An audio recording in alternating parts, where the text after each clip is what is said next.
नमस्कार, आप देख रहे हैं व्यू न्यूज पावर्ड बाय विनय उजाला। आइए नजर डालते हैं 30 जुलाई 2026 की प्रमुख खबरों पर।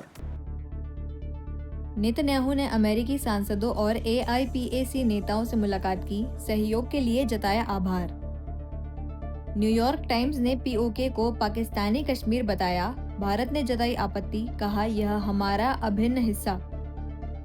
ड्रग तस्करी नेटवर्क पर कार्रवाई, भारतीय अमृतपाल सिंह FBI के रडार पर। थाईलैंड में 3 इंडियन टूरिस्ट का अपहरण, 5 भारतीय गिरफ्तार। सलमान रुश्दी पर हमले का आरोपी, आतंकवाद मामले में दोषी करार। तमिलनाडु में LPG सिलेंडर में विस्फोट से 10 लोग झुलसे, 7 की हालत गंभीर। गोवा में छात्र प्रदर्शन पर पुलिस की सख्ती, आयोजकों से फंडिंग और मकसद को लेकर की पूछताछ।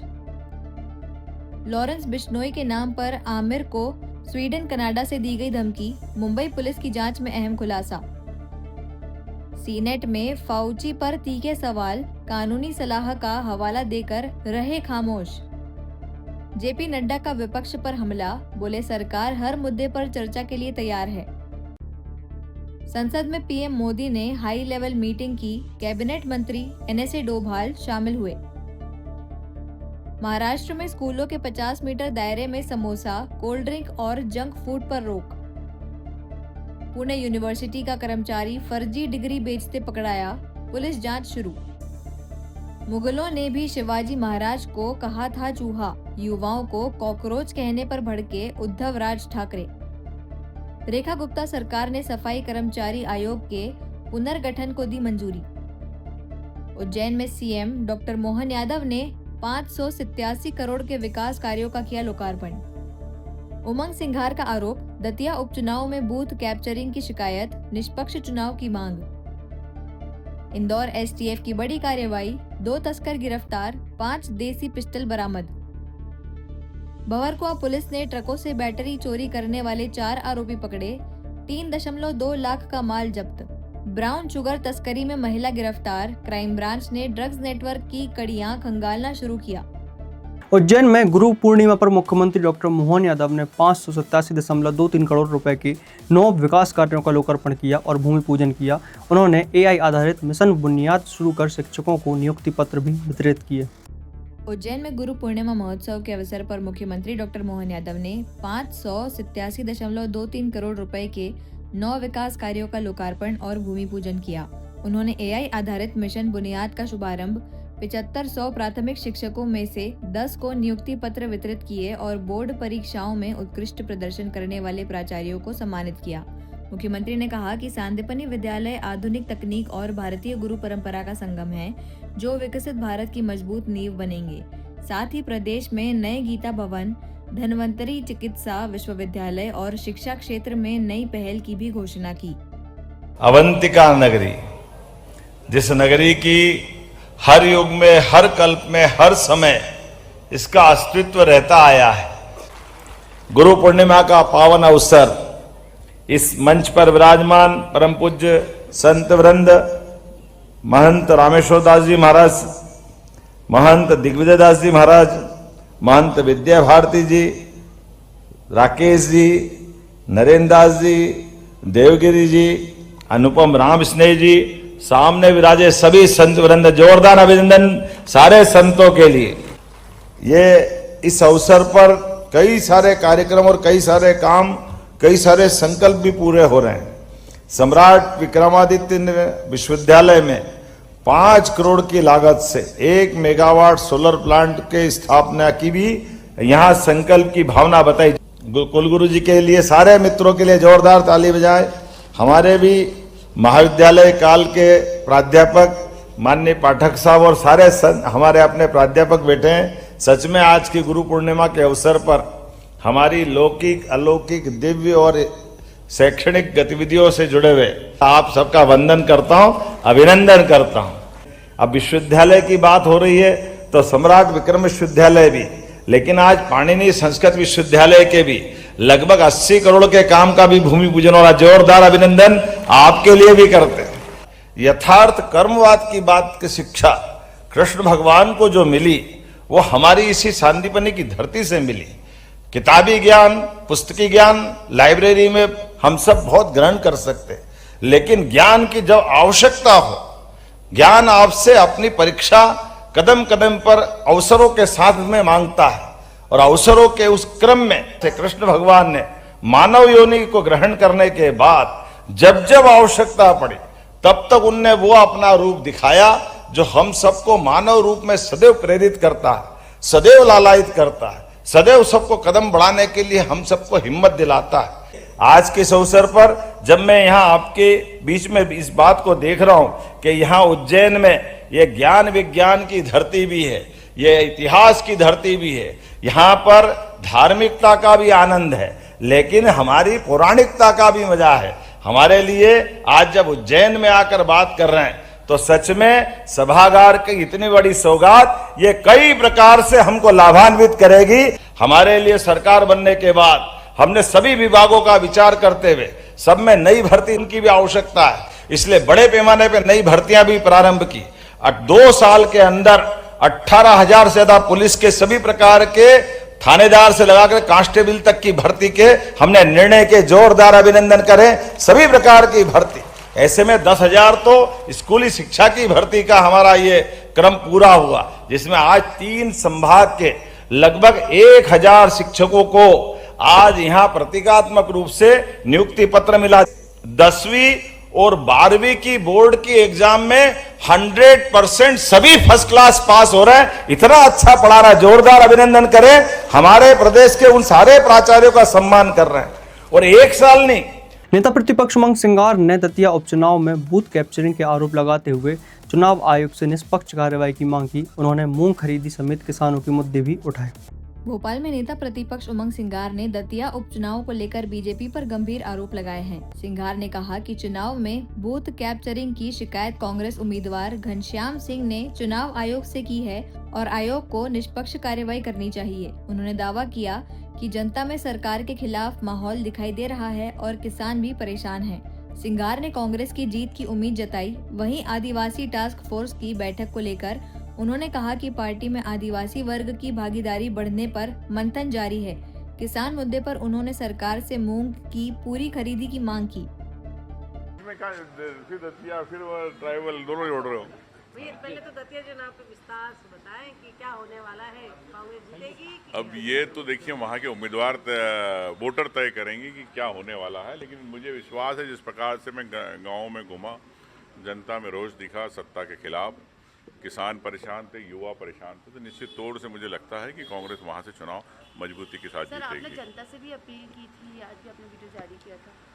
देखिए स्वाभाविक है, हर पार्टी अपने अपने पक्ष के अंदर अपील करती है, तो एक सामान्य बात है।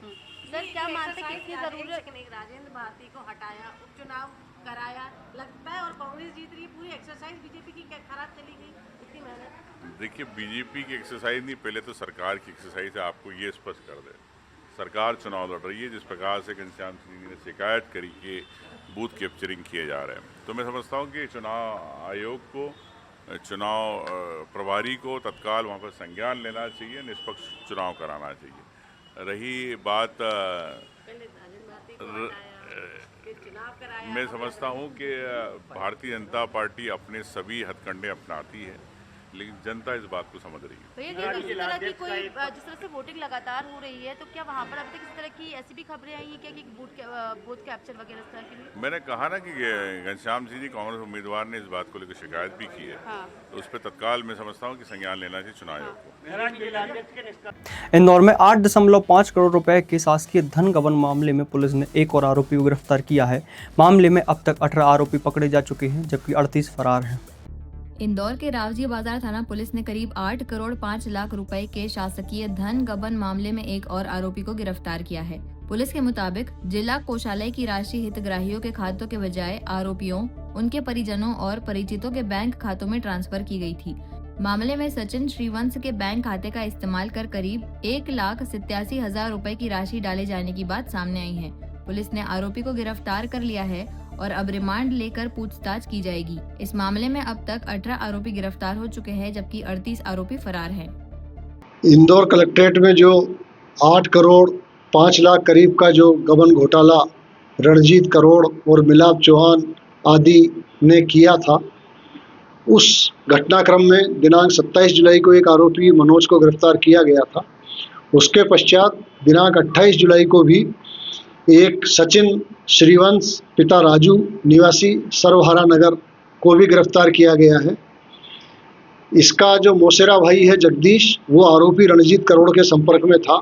इसका ऐसा कहना है कि जगदीश के कहने पर इसने रणजीत को अपना अकाउंट नंबर दे दिया था, जिसमें करीब 1,87,000 रुपया रणजीत ने डाला था, जो इसने निकालकर जगदीश के माध्यम से रणजीत को दे दिया था।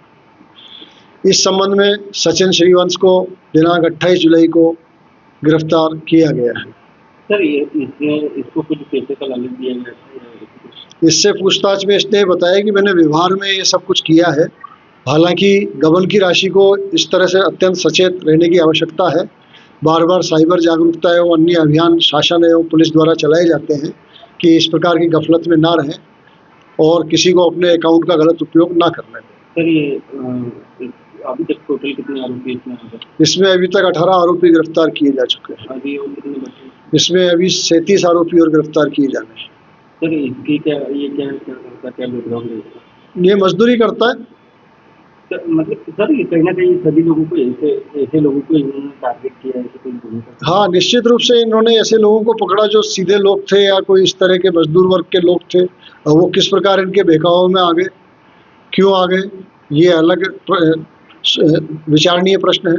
इंदौर एसटीएफ ने अंतर्राज्यीय हथियार तस्करी मामले में 2 आरोपियों को गिरफ्तार कर 5 अवैध देसी पिस्टल बरामद की। पुलिस हथियार सप्लाई नेटवर्क की जांच कर रही है। इंदौर एसटीएफ ने अंतर्राज्यीय अवैध हथियार तस्करी के खिलाफ कार्रवाई करते हुए 2 आरोपियों को गिरफ्तार किया है। मुखबिर की सूचना पर ओमेक्स सिटी बुरहानपुर रोड के पास पैदल जा रहे दोनों संदिग्धों को घेराबंदी कर पकड़ा गया। तलाशी में आरोपियों के कब्जे से 5 अवैध देसी पिस्टल बरामद हुई, जिनकी कीमत करीब 1,50,000 रुपए बताई गई है।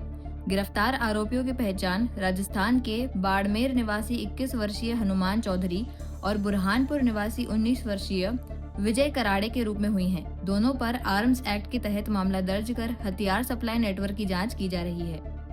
चौहान साहब, रमेश चौहान साहब और उप निरीक्षक संध्या मेहताम के नेतृत्व में टीम बुरहानपुर मुखबिर की सूचना पर कि 2 लड़के खरनार तरफ से बुरहानपुर तरफ कुछ पिस्टलें अवैध हथियार लेकर आ रहे हैं। सूचना तस्दीक और पुख्ता होने से तस्दीक हेतु रवाना टीम को की गई। उनके साथ प्रधान आरक्षक दीक्षित, आरक्षक बघेल और देवराज बघेल और अन्य और भी उसमें कर्मचारी शामिल किए गए और जाके टीम द्वारा दबिश दी गई। उनको पुख्ता सूचना मिलने से आरोपी हनुमान के पास से 2 पिस्टल और आरोपी विजय से 3 पिस्टल उनके तलाशी पर मिली, जो विधिवत अपराध जीरो पे कायमी करके जब्त की गई है और दोनों आरोपी हिरासत में लिया गया है।